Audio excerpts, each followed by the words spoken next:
ఆంధ్రప్రదేశ్లో టీడీపీతో పొత్తు ప్రతిపాదన లేదన్నారు ఏపీ పీసీసీ చీఫ్ రఘువీరారెడ్డి. తెలంగాణలో పొత్తులు పెట్టుకున్నంత మాత్రాన ఏపీలో ఎలాంటి ప్రభావం ఉండబోదంటున్న రఘువీరాతో మా ప్రతినిధి దినకర్ ఫేస్ టు ఫేస్. తెలంగాణలో టీడీపీ కాంగ్రెస్ల పొత్తు విరవబోతుంది. అయితే ఆంధ్రప్రదేశ్లో కూడా ఇది కంటిన్యూ అవుతుందా? ఇప్పుడు ప్రతి ఒక్కరి మనసులో ఉన్నటువంటి ప్రశ్న ఇది. ఆంధ్రప్రదేశ్లో కూడా టీడీపీ కాంగ్రెస్లో పొత్తు పెట్టుకుంటాయా? వచ్చే ఎన్నికల్లో కలిసి పనిచేస్తాయా? దీనికి సంబంధించి మనతో మాట్లాడడానికి ఏపీ పీసీసీ చీఫ్ రఘువీరారెడ్డి ఉన్నారు. ప్రస్తుతం ఆంధ్రప్రదేశ్లో ఉన్నటువంటి ప్రతి ఒక్కరి మధ్యలో మెదులుతున్నటువంటి ప్రశ్న, కాంగ్రెస్ టీడీపీలో అక్కడ కూడా పొత్తు పెట్టుకుంటాయా? దీనికి సంబంధించి మీరేమంటారు? అటువంటి ప్రతిపాదనలు మా దగ్గర లేవు. ఆంధ్రప్రదేశ్లో పొత్తుల గురించి ఇంతవరకు ఎటువంటి ప్రతిపాదన లేదు. కాంగ్రెస్ పార్టీగా మేము బలోపేతం కావడానికి బూత్ స్థాయి నుంచి పై వరకు పార్టీని బలోపేతం చేసుకునేటువంటి దానిలో నిమగ్నమై ఉన్నాం. ఇప్పుడు ప్రస్తుతం టీడీపీ కాంగ్రెస్లో పొత్తు తెలంగాణలో ఖరారు అయితే దీని ఇంపాక్ట్ ఏపీలో ఎలా ఉంటుంది అనుకుంటున్నారు మీరైతే? ఏముండదు, ఇంపాక్ట్ ఏముండదు. తెలంగాణ పరిస్థితులు వేరు, ఆంధ్రప్రదేశ్లో పరిస్థితులు వేరు. ఇక్కడ వీళ్ళు తెలంగాణలో ఉన్నటువంటి తెలుగుదేశం వాళ్ళు, తెలంగాణలో ఉన్నటువంటి కాంగ్రెస్ వాళ్ళు అందరూ కూడా దాదాపు అభిప్రాయంతో ఉండేటువంటి విధంగా ఉన్నారు. అది జరగచ్చు, జరగకపోవచ్చు, నాకు తెలియదు. ఆ యూనిట్ తీసుకునేటువంటి నిర్ణయం. ఆంధ్రప్రదేశ్లో అయితే కాంగ్రెస్ వరకు ఎటువంటి ప్రతిపాదన లేవు.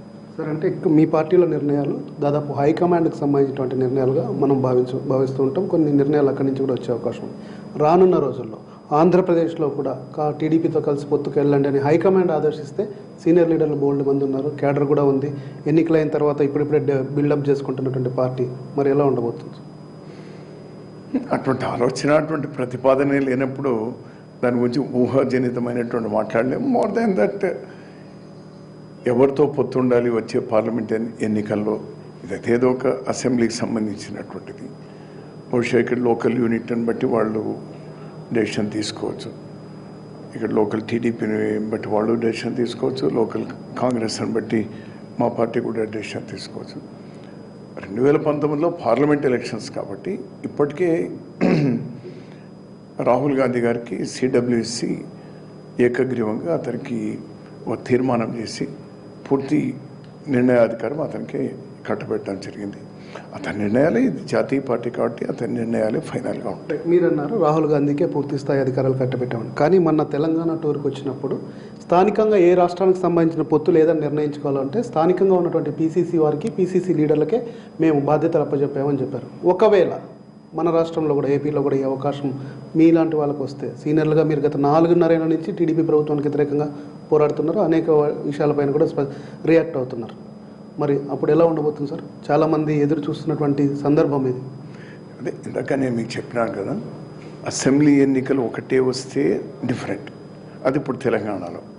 రేపు 2019లో రాబోయేటువంటి పార్లమెంట్తో కలిపి వచ్చేటువంటి, అందుకోసం జాతీయ స్థాయిలో జరిగేటువంటి పరిణామాలు బట్టి వాళ్ళు అప్పుడు నిర్ణయం తీసుకుంటారు.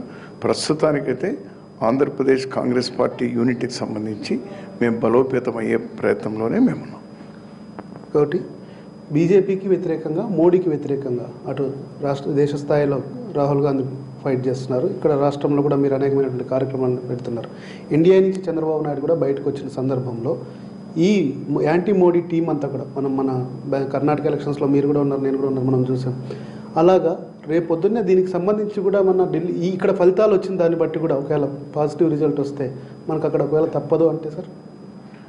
ఇవన్నీ ఆల్రెడీ మేము అతను బాధ్యత అప్పచెప్పినాం కాబట్టి ఇంక దానిలో మళ్ళీ మేము కలగజేసుకునేటువంటి కూడా ఏమో, అన్లెస్ మా అభిప్రాయం ఆ రోజుల్లో అడిగితే, ఇంక ఇది ఎప్పుడు 6 నెలలకు జరగబోయేటువంటి గురించి ఇప్పుడు మాట్లాడలేము.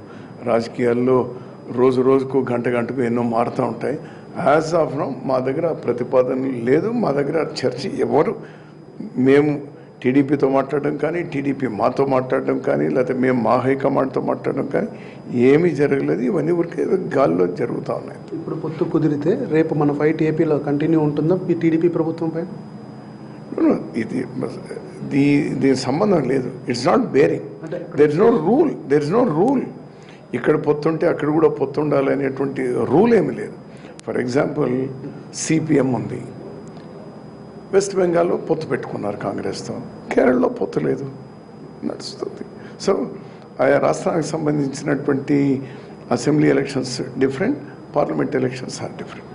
రేపు భారత్ బంద్ని పిలుపిస్తున్నారు. ఏంటి ప్రధానంగా ఆ రోజు ఏమేమి చర్చించబోతున్నారు? జనాన్ని ఇబ్బంది పెట్టకుండా మీరు భారత్ బంద్కి ఎలా పిలుపునిస్తున్నారు? ఆ తర్వాత ఏ పార్టీలు మీతో కలిసి వస్తాయనుకుంటున్నారు? అఖిల భారత కాంగ్రెస్ పార్టీ ఇచ్చినటువంటి పిలుపు భారత్ బంద్.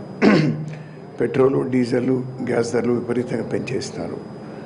అంతర్జాతీయంగా క్రూడ్ ఆయిల్ ధర తగ్గినా కూడా అది తగ్గించి ఫలాన్ని సామాన్యులకు, పౌరులకు ఇచ్చే బదులు ఇది ప్రభుత్వం అది లాక్కుంటూ అంతకుమించి విపరీతమైనటువంటి ట్యాక్సులు 200 నుంచి 400% ట్యాక్స్ 12 సార్లు పెంచినారు. దాంతోనే ఇబ్బందులు పాలవుతూ ఉన్నారు. దీనికి వ్యతిరేకిస్తూ ఆంధ్రప్రదేశ్లో కూడా కాంగ్రెస్ పార్టీ ఇప్పటికే మేము ఒక పిలుపిచ్చినాం. అందరికి 10 పార్టీల వాళ్ళకి నేను ఉత్తరాలు కూడా రాస్తే ఒక తెలుగుదేశం, ఒక జగన్ పార్టీ, ఇంకోటి ఆమ్ ఆద్మీ పార్టీ తప్పితే మిగిలిన అన్ని పార్టీలు కూడా ఇప్పటికి మేము సంపూర్ణంగా పాల్గొంటామని కూడా చెప్పడం జరిగింది. వారికి ధన్యవాదాలు. మిగిలిన పార్టీలు కూడా ప్రజలే వాళ్ళ అజెండా అయితే, ప్రజల కోసమే పనిచేసేటువంటి ప్రభుత్వ పక్షమైన, ప్రజల కోసమే పనిచేసేటువంటి ప్రతిపక్షమైన ఈ బంద్లో కలిసి రావాల్సినటువంటి బాధ్యత వాళ్ళకు ఉంది. నిన్న వైఎస్ఆర్సీపీ నాయకులు కొద్దిమంది రియాక్ట్ అయ్యారు. టీడీపీ కాంగ్రెస్లో పొత్తు అనైతికమైనటువంటి పొత్తు, ఇది ఎలా చంద్రబాబు నాయుడు చేస్తారో ఆ తర్వాత కాంగ్రెస్ దీనికి ఎలా ఒప్పుకుంటుంది అని చెప్పి వైఎస్ఆర్ కాంగ్రెస్ పార్టీ చెప్తుంది. రేపొద్దునే ఆంధ్రప్రదేశ్లో కూడా ఇలానే ఈ రెండు పార్టీలు బిహేవ్ చేస్తాయి అన్నటువంటి పరిస్థితి అక్కడ ప్రధాన ప్రతిపక్షమైనటువంటి వైసీపీ ప్రశ్నిస్తుంది. మరి ఇప్పుడు తెలుగుదేశానికి, జగన్ పార్టీకి, ఆంధ్రప్రదేశ్ వరకు ఏమంటే ఒంటరిగా వాళ్ళు గెలవలేరు. కాంగ్రెస్ పార్టీ ప్రజల్లో ఇప్పుడు ఆదరణ పెరిగింది, ఓట్ల శాతం కూడా న్యాచురల్ పెరుగుతుంది. అందులో ఇది జాతీయ పార్టీ కాబట్టి రాహుల్ గాంధీ గారి ఇమేజ్ పెరిగింది, మోడీ గారి ఇమేజ్ డౌన్ అయింది. సో ఆ ఓట్లు ఎవరి కొంపకు కూలుస్తాయో, కాంగ్రెస్తో కలిస్తే బాగుంటుంది కదా అని చెప్పేసి బహుశా అంతర్గతంగా వాళ్ళు మాట్లాడుకుంటూ ఉండొచ్చు. ఎవరితో పోతే మా కొంపకు కూలుతుంది అనేటువంటి భయంతోనే ఆ రెండు పార్టీలు ఇచ్చేస్తున్నాయి. కానీ కాంగ్రెస్ పార్టీకు బీజేపీ, తెలుగుదేశం, జగన్ పార్టీ ఆంధ్రప్రదేశ్లో సమానమైన దూరం. మాకు జనసేన దాని గురించి ఇంతవరకు ఏం పెద్ద వాళ్ళకు రాజకీయంగా ఏమైనటువంటి ఇంకా క్లారిటీ లేదు కదా వాళ్ళకు. అటువంటి లేని దాని మీద కామెంట్ చేయడం కరెక్ట్ కాదు.